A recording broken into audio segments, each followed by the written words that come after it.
Welcome to Season 2 of the Dr. Nikki Starr Show, a podcast to support you in your spiritual awakening and personal development. As a spiritual teacher, healer, and intuitive coach, my intention is to empower you to live your ultimate potential and your ultimate life. As a former medical doctor and mystic, my role is to bridge the gap between science and spirituality to support you in understanding more of your multidimensional aspects. I share on a diverse range of topics, and it's all to support your greatest becoming. My mission is to continue reaching millions of people for the healing and awakening of humankind for the creation of the new earth.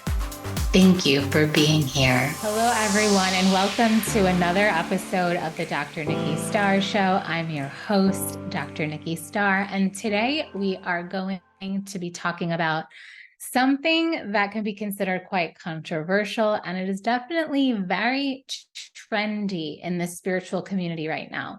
For people who are on the ascension path, the spiritual awakening path, the personal development path, psychedelics has been all the rage. And I've been hearing a lot of different people talk about psychedelics from many different perspectives, and I want to share about it from many different angles: the spiritual angle, the psychological, the physiological, and the energetic as well. And I would say that some of my opinions are probably not the popular ones, but I invite you to listen with an open mind, especially if you have thought about experimenting with psychedelics, or if you are on the path using psychedelics. These are some things you might want to consider. Now, the first thing I would recommend is if it doesn't call to you, don't do it. They are very powerful tools. They are medicine, but also there are energetic forces connected to them that are not always quote unquote good. Now, you can see I titled this podcast Psychedelics, Good or Bad, with a question mark, because I feel they are both. And we do live in a reality of duality where there is lightness and there is darkness. So absolutely, there is a light aspect to psychedelics, just as there is a dark aspect to psychedelics. And I'm going to share about my experience because, yes, I have tried them. I have experienced them. I would say, for about 3 years on my spiritual awakening journey. Right at the beginning is when I dabbled in them. And I worked with mushrooms, I worked with 5-MeO-DMT, I worked with ayahuasca, I worked with peyote. I have tried, I guess, pretty much all of the, and I did do LSD 2 times as well. So I have really tried all of the psychedelics, both natural and synthetic, and I'm happy to share my opinion. But I also think it's important for you to know that this is something of my past. In 2015, that was the last time I did yahe in Colombia, which is a form of ayahuasca in Colombia.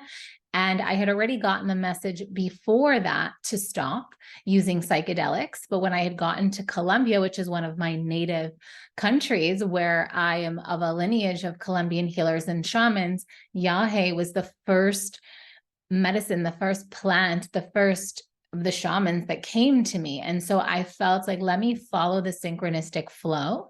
And even after doing that experience, it was like, you are complete, you are complete, you are complete. And I'm going to share why I feel that way. And so now this podcast is being recorded in 2023. So it's been about 8 years since I have worked with any form of plant medicines, and I have zero desire to go back to them. I feel it is something that we evolve through. They can hold keys for some of us, but it is not something that we have to continue revisiting. And I'm going to share a bit more about why I think this way.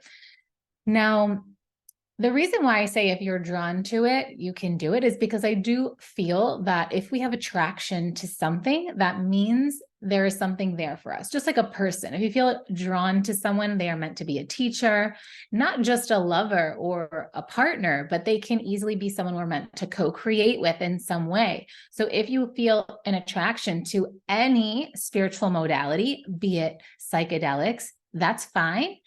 Honor that.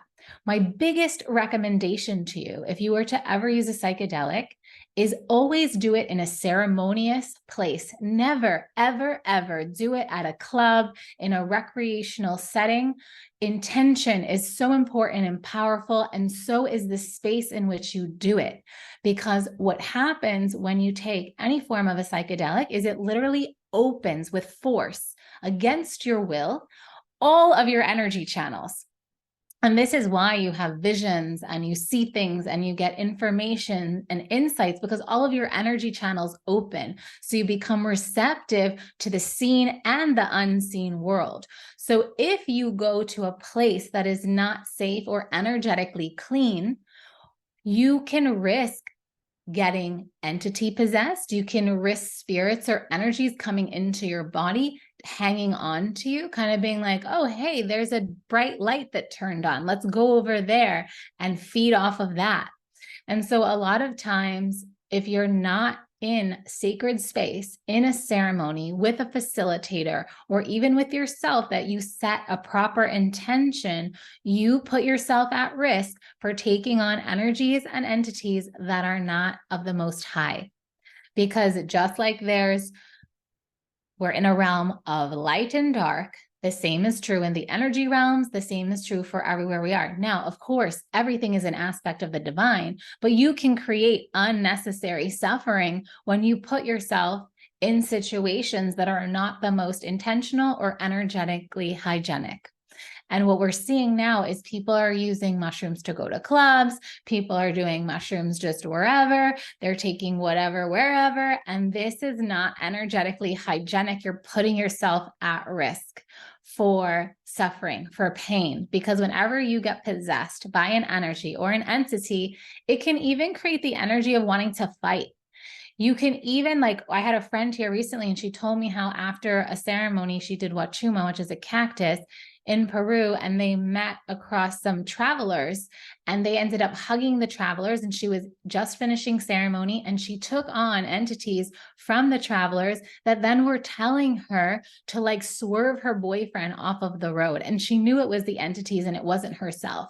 So that's why anytime someone has any kind of harmful thoughts against themselves or others, I can guarantee you that this is an energy possession. Anytime we feel that need to want to fight or hurt or do anything that is not harmonious love and light and joy and connection and all of that, it's likely some form of a darker energy force that can possess you. So beware, because when you do psychedelics, you open yourself and you become at risk. So this is one of the risks and the side effects of psychedelic use. Now, a pro of psychedelics is that it does help to break through barriers. So I like to look at it as like a last resort kind of medicine. So when I've worked with clients who are extremely addicted or extremely depressed or cannot break a pattern and they've tried so many things, I have then said, okay, maybe you go do ayahuasca or you do a mushroom ceremony, etc., because it does help you to break patterns, because you go beyond the mind and you're accessing other aspects of your being and you're able to see into yourself in another way. However, the insight that you receive in psychedelics, you can do the same through meditation. You can do the same through breath work. There's a specific type of breath work that I do that I even have like the visions like psychedelics, but I am just doing breath work. I am not ingesting anything of any kind to alter my mind. So all of that spiritual insight, spiritual awakening, personal development can still be done without psychedelics. Now, can psychedelics be fun? Sure, yes. You take them and you laugh. And I remember, so my journey with any kind of psychedelics all began after my Western medical journey. So after I had completed my medical degree, after I had completed my intern year, I then got curious. I started on my spiritual path, and the scientist, the researcher, and the seeker, the one who's seeking knowledge and the one who is seeking spiritual information, she got really curious. And she was like, well, if psychedelics are on this planet, like mushrooms and peyote and ayahuasca and all of this is on the planet, I'm curious what the function is. And every time I went into an experience, I was very mindful of like, what is my mind doing? what do I feel inside my body? What's happening to my senses? I was very curious of the psychological and physiological effects it was having on me. And it did show me. I remember one year it was like right after I had left Western medicine. Actually, no, it was the year after I had come back from travel. So it was the summer of 2013. And it was July 4th weekend, and we were at a friend's land in upstate New York, and it was very intentional. Like, we even had like kosher butchers come to do the sacrifice of the lambs, and it was called Burning Lamb. And we had this beautiful friends gathering, super intentional. We had ceremonies. It was beautiful. It was really a beautiful experience. And there, one of our friends, she had shamanic doses that were given to her by a shaman of these mushroom chocolates. And we had taken them, and I took the full dose. And in the beginning, it was just such a beautiful time. We were just laughing so much, like so hard. And then I started to see nature in a new way. And I saw nature breathing, and it was so beautiful. And I could see the matrix of, kind of what you see energetic wise in the air, but it's like normally people can't see it when they don't, unless you can see energy, you can't see the energy lines, but I was able to see the energy lines of everything.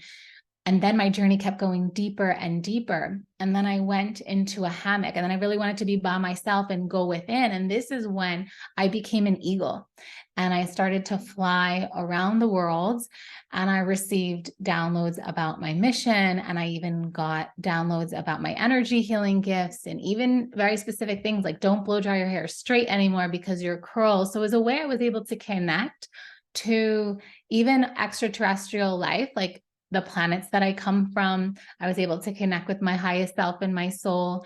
And I was shown how to use my energy gifts again as well. And it was a very informational journey and even it was telling me not to wear any black because it's insulating for my energy and the energy I work with. And so for my true essence to shine through, not to wear black. And then years later, when I was in my ritual journey, being initiated as a priestess, same thing. You don't, black is a filtering color. You use it if you don't want energy to be transferred between objects. And so it was just fascinating that I received this spiritual information before I even knew about it from anywhere on earth. I knew it from these downloads I received. And that was also the first place that I started to sing light language and channel light language. And I didn't realize it, but my friend saw me in the hammock singing and speaking the light language. But I didn't yet know that until about a year later, when I wasn't on anything. And then it started to spontaneously come out of me. And I was at my friend's house, and she's like, yeah, I've already heard you do this before when we were at Burning Lamb.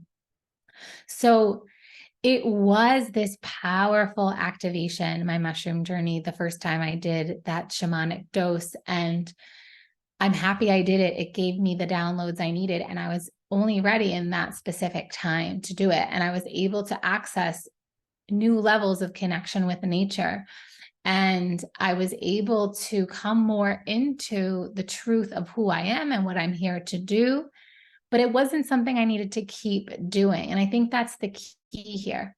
And I'm trying to think, I think I facilitated one circle for friends after that, and then had another. So I can count on one hand how many times I did mushrooms. And I would say that even after 4 times, that's it. I didn't need any more to just know the information. It was then inside of me. I became the codes. And that's the thing about using any kind of plant allies is it's like taking a medicine. You don't want to overdo it, because there is something happening in the brain where you're blasting all of your serotonin and your dopamine transmitters and your DMT, and your receptors only have so much that they can really take, and then it can start to be harmful. And I'll get into that in a moment. But yes, there was, in terms of the good, the quote unquote good of the psychedelic experience with the mushrooms, is I did get this download that helped me to better understand myself and the future ahead. And it activated more of my healing gifts, which was really just me remembering what I already knew. And then I felt the call to go to ayahuasca. And now this was also a beautiful experience. I only had to do that first, I went for a 3-day ceremony. I only had to do that first 3 days. I did do it several times, 2 other times after, once in Peru, which was a horrible experience, which I will share about, because it's valid for what I want to share about that plant. And then I also did it again in Colombia as Yahe, with Yahe. And again, there too, like these horrible experiences, and I'll explain why in a moment. But with my first ayahuasca journey, I was very much called to do it. I felt the strong calling. It came to me. I didn't have to go and search it. And I think that's another key, is you don't want to have to go and seek out the plants. They will come to you if you're meant to do them. And again, this was in a very ceremonious space that was done with the proper protocols. We did dieta before, which is where you purify and cleanse, no alcohol, no sugar, no meats, no salts. Like, you really prepare your body to receive the medicine. And in that journey, I received even more downloads about all the books I'm here to write on the planet. I was even told about my firstborn son and what his path is for the planet. It gave me a grander soul mission, which was beautiful. And then my second night was about experiencing all the suffering that was happening on the planet, which was very painful. And it was like, you need to know what's happening so that you can help the masses. And so it was more of an initiation process.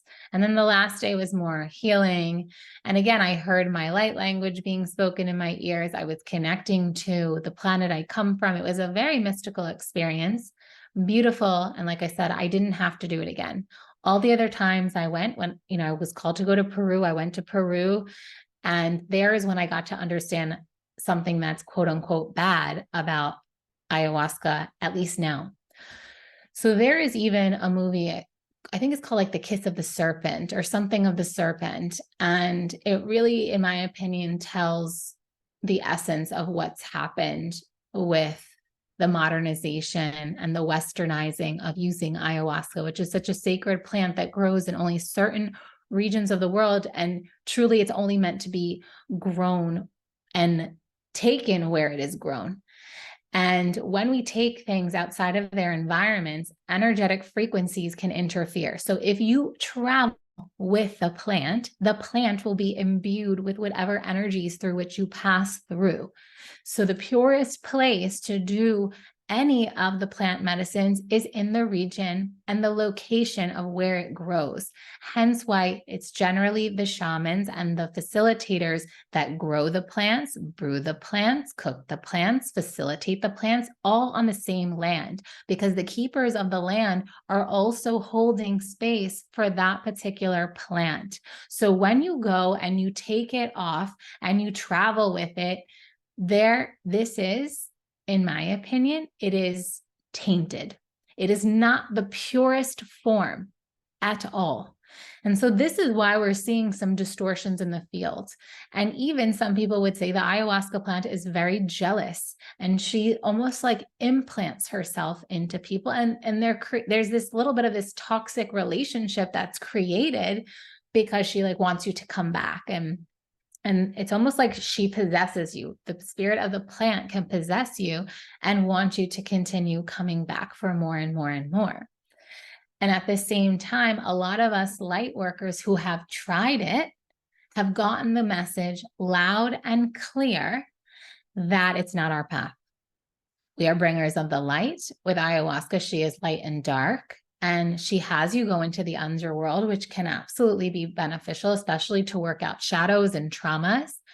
But at the same time, when you abuse or misuse anything, which we are seeing, it happens so much in the spiritual community, of people abusing plant medicines and psychedelics because they're seeking answers outside of themselves. So instead of taking what the plants are sharing and teaching and then integrating them into your life, people are like, when's the next ceremony? When's the next time? And they're drinking and eating and all the things. And no change is really happening in their lives because they just look at it like a quick fix. And the other quote unquote bad thing about using plant medicines and psychedelics is it takes you out of your body. So if you continue to use them regularly or too much, you can become disembodied, dissociated. You are not grounded, and then you are affected physically in your body. You can become ill. And on top of that, you're not that present. So the people who are the most powerful and magnetic are the people who are fully incarnated into their bodies. And we're going to have a podcast that's about substance-free living. Well, I'll be talking about alcohol and other recreational drugs, as well as plant medicines. But here, because of the spiritual side of things, I'm really focusing just on psychedelics and plant medicines. But it is our duty that if we're going to go and play with these, well, I have already played, so I shouldn't include myself. But if you are going to go and experiment and play in the realms of psychedelics, be safe, be extremely safe. Do not overuse it. Your body will suffer. I had to go through healing my brain after doing psychedelics and plant medicines because I blew so many of the receptors and I was slightly out of my body. And it's like I was living life instead of being like right at the frame of the window. It's like I was slightly set back. Like I wasn't fully here, grounded, present. And so many times when I meet people who've worked with plant medicines in the past and psychedelics in the past, and then they are done, it's like they've evolved beyond them. They said, you know what, I need to be here in the 3D reality, creating things, because when I was doing them, I was out there in La La Land. Because that's what happens. It shoots you out of your body. And this is why you have the visions and the sights, and you might even astrally travel to other places and other dimensions and other timelines, which, don't get me wrong, is a cool experience, but no, there are repercussions. Just like after I've done certain plant medicines and psychedelics, because the space wasn't properly protected, I had to get an exorcism, not even just one time, multiple times. So I have always been very particular. Even I've left my soul and I fragmented my soul because the space wasn't held properly and I was taken out of my journey too soon. So whoever you do psychedelics with, you want to trust them with your life because they're literally holding your soul. So if you meet someone, they're just like, oh yeah, let's do it. It's not that lighthearted. Like you could be causing damage to your soul. You could be splitting your energy, leaving parts of yourself in other places, timelines, and dimensions. So much of my work after working with psychedelics was to come more fully present here and now, to know that I can access those realms with energy and frequency, and I do. So when people come to me for sessions and we're in the light language and the energy aspects, people have said this is like doing ayahuasca without the ayahuasca. Exactly, because psychedelics are just energy form. When I'm doing light language and energy work, I'm creating an energy matrix through which someone can travel even within themselves. And even in person, every now and then, wherever I am in the world, I host one of my experiences called Energy Healing and Activation. And this is like a smaller group experience. And it's like going into ceremony to receive the answers, wisdom, and insight to what it is you need right now. But it's within yourself and there's no side effect. So I'm a bigger fan, which is why this is what my work is, of energy work and meditation and learning how to astral travel and journey. And you can even connect to other timelines and dimensions through meditation and healing. And that's my work now. I am not interested in putting people at risk to be possessed. I'm not interested in putting people at risk to interface with darker energies, which is always a risk when you're dealing with any of the psychedelics, because we can access it with energy healing. We can access it through breath work. It's simply a frequency to connect to. But when you're doing it with a psychedelic, you have no control. You just go. You get taken on a journey. And if you're taken on a journey in not the right setting, then you can be affected by outside energies. Whereas if you are doing meditation or breath work or energy healing, the journey is guided for you. It goes at the pace at which you can handle, so you're not at risk of the side effects. Now, the other thing that is tainting the psychedelic world is because there is a undercurrent of profit. So there are some people that are going to the jungle one time and being like, oh, now I'm a shaman, so let's go and give ceremonies to people. No. Part of being a shaman is you being able to communicate with the plant world, you being able to communicate with the medicine, you learning how to read energy fields of yourself and other people. And you can work with plants and allies. Like I still work with plants and allies in baths and how I cleanse my spaces through essential oils, through different flower essences. There's so many ways to work with plants. It doesn't have to just be with psychedelics. Like the thing that excites me the most right now is to do a rose dieta. I've always wanted to do that. You can literally use plants like the rose plant to imbue and receive certain energetic frequencies that you'd like to cultivate and grow within your being. And like I said, I am not fully against it if someone has had a trauma. There are studies that show for PTSD, etc. I do believe that it has absolutely helped people on their journey. It definitely helped on my awakening path, but I got the message loud and clear when it was like, enough, enough. And I also believe that because of the receptor, so in Chinese medicine, the brain is the balancing organ of the womb. So if a woman does too much, and even a man, because your sexual organs balance your brain, if you hurt your brain, because that's the organ that gets hurt if you use too much.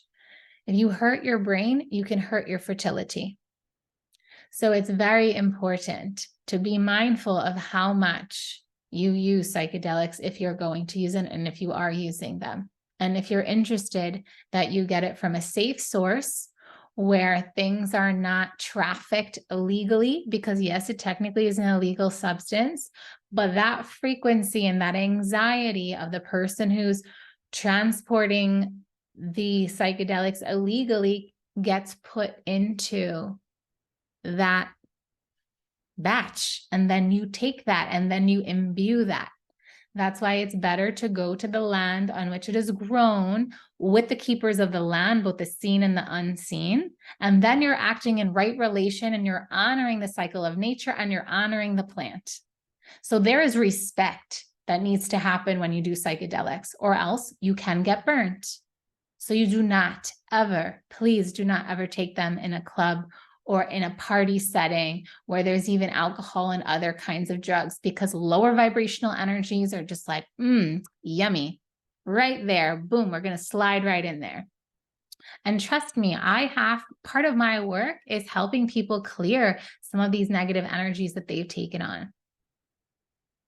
And I can get into this topic longer, but I just feel like I wanted to share on it in a way that shares the other side, because a lot of people are like, oh, amazing, psychedelics. And don't get me wrong, like when I first did it, I did feel like, oh my gosh, everyone should do this. Like it's so healing. But then as I did it, I'm like, wait a minute, no, not everyone should do this.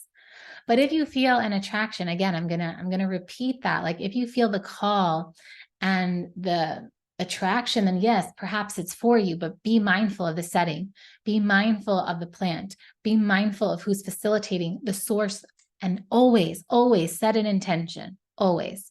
And if you have the knowledge, in my rituality course, I talk about how to create sacred space. Then I recommend, if you want to hold your own ceremony for yourself in a place in nature, it's supposed to always be done in nature, because nature has a protection in and of herself and she knows how to filter out certain energies. Then I absolutely recommend that you can do that. But also be mindful, because if you feel that the facilitator in any way has more of a financial, monetary energy, like wanting to, that also taints your experience. So you want purity of container as much as possible. Purity of where it's grown, purity of how it's sold, purity of how it's transported, and ideally it's not. You're on the lands where it is grown. And even when I did that, though, in Peru, there's such strong spiritual warfare. I mean, I couldn't even really journey. Spirits would come and like bash me in the head just as I was about to journey. It was a really terrible experience. And I got to see firsthand the spiritual warfare that's happening in the jungles where a lot of these plant medicines are grown. The other thing I want to say is, on my spiritual journey, I've come across intel through different planets where there's not a purity of form, that psychedelics can actually suppress spiritual awakening because it creates a dependency and an addiction. And that reptilian energies have put the psychedelics here on the planet. And you do have that initial first, like, ooh, wow. And then it calls you back, and it actually is sucking your life force energy. So be mindful. Now, this is my experience. This is what I read. This is what I've known. This is what I have felt too, which is like, okay, I'm a being of the light. I do not need to go there. I can access the highest realms with my energy work, through meditation, through intention, through channeling. I do not need to go and take some substance that who knows where it can take me. It's important that I follow the light. So I had to share a podcast like this so that you have all the knowledge.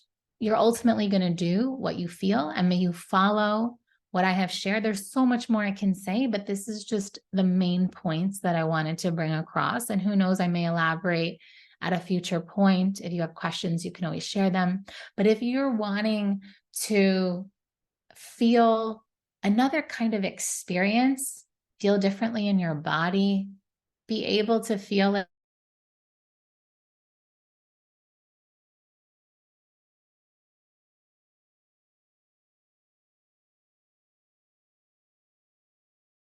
that you can access to seek, to discover, to learn, to know more about yourself.